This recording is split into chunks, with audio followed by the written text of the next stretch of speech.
Buenas tardes, en esta ocasión les estaremos hablando sobre lo que es punto de equilibrio y capital de trabajo. Mi nombre es María José Álvarez y mi compañera Tatiana Sánchez. En el día de hoy empezamos hablando sobre punto de equilibrio. Tenemos que el ingreso total de ventas es igual al costo total. A eso nos hace referencia lo que es punto de equilibrio. Tenemos la importancia del punto de equilibrio, donde esta maneja el volumen mínimo de ventas, que es quien ayuda a determinar la cantidad mínima necesaria para que el negocio sea viable. Planificación financiera es aquella la que facilita la evaluación de la rentabilidad y la gestión del riesgo. Tenemos precios estratégicos, ayuda a establecer precios adecuados para maximizar dicha rentabilidad, y control de pérdidas es aquella que nos ayuda a identificar cuánto pueden reducirse las ventas antes de incurrir en pérdidas. Tenemos los elementos claves del punto de equilibrio, donde están costos fijos, que son los gastos que no dependen del volumen, como alquiler y sueldos administrativos. Tenemos los costos variables unitarios, que son aquellos que cambian según producción, como materias primas y comisiones.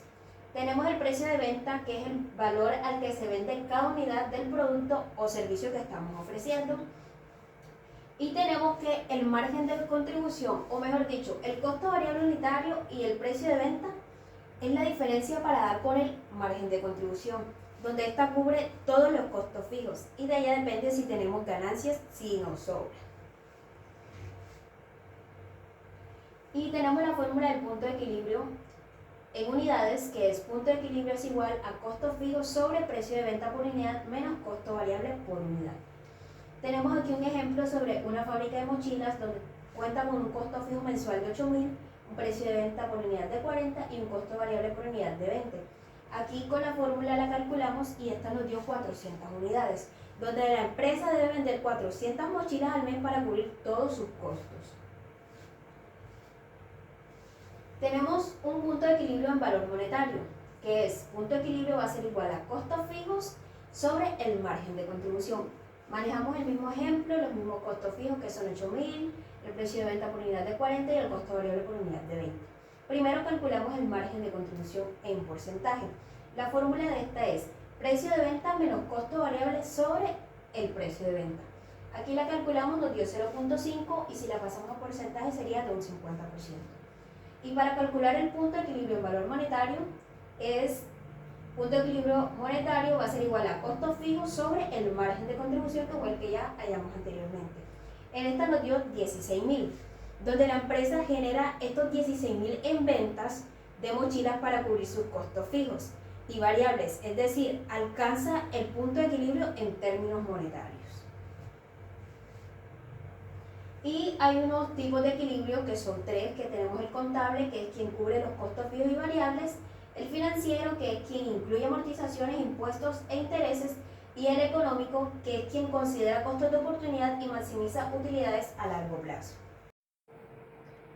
Por otro lado tenemos lo que es el capital de trabajo. Bueno, tenemos que el capital de trabajo es la diferencia entre activo corriente y pasivo corriente, indicando la capacidad para financiar operaciones diarias. Tenemos la importancia del capital de trabajo. Nos dice que nos garantiza la liquidez diaria. Bueno, con esto nos permite cubrir los gastos operativos a corto plazo, ya sean pagos a proveedores, salarios, servicios y materias primas. También tenemos que nos asegura la continuidad operativa. Bueno, sin suficiente capital de trabajo no podemos llevar operaciones diarias a cabo, aun si la empresa es rentable, por falta de efectivo para operar. Tenemos que mejorar la capacidad de negociación. Bueno, esto lo que nos permite es un acceso a condiciones, ya sea de pago directo a proveedores o aprovechar descuentos por pronto pago. Nos dice que refuerza la salud financiera. Bueno, esto lo que hace es mejorar la imagen frente a bancos, inversionistas y socios comerciales. También nos dice que facilita la toma de decisiones. Bueno, esto lo que hace es ayudar a los gerentes a planificar crecimiento, gestionar inventarios, decidir sobre expansión o responder a emergencias sin comprometer la estabilidad de nuestra empresa. Y reduce el riesgo de insolvencia.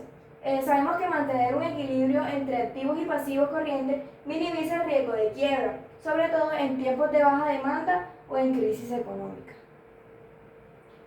tenemos lo que son los tipos de capital de trabajo. Entre estos tenemos lo que es según su función y según su duración.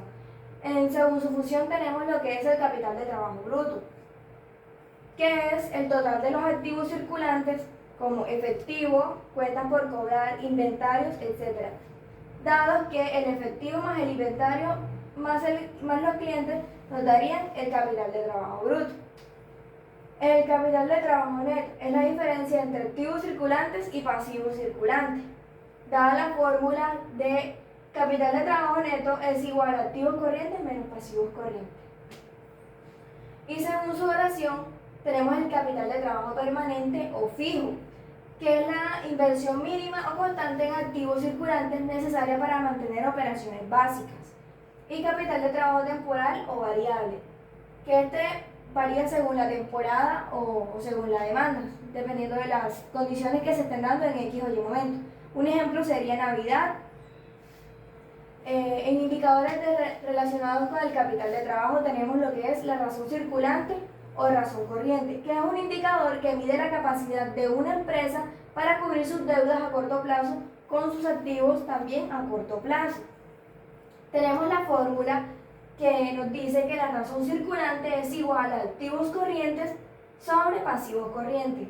Tenemos una nota importante que nos dice que si es mayor a 1, indica que la empresa puede cubrir sus obligaciones inmediatas. Si es menor a 1, hay riesgo de iliquidez. Tenemos también un ejemplo. Acá dice que activos corrientes 30.000, pasivos corrientes 20.000. Al hacer la fórmula nos da el resultado de 1.5. ¿Qué quiere decir esto? Que la empresa tiene 1.50 para cubrir cada una deuda a corto plazo. En la prueba ácido o test ácido nos dice que es una inversión más estricta de la razón circulante. Excluye inventarios del cálculo, ya que estos pueden tardar más en convertirse en efectivo. También tenemos una fórmula para calcularla que nos dice que la prueba ácida es igual a activos corrientes menos inventarios sobre pasivos corrientes. También tenemos una nota que nos dice que se considera saludable si el resultado está cerca o por encima de 1. Mide la liquidez sin depender del inventario. También tenemos un ejemplo que nos dice activos corrientes 30.000, inventario 8.000, pasivos corrientes 20.000.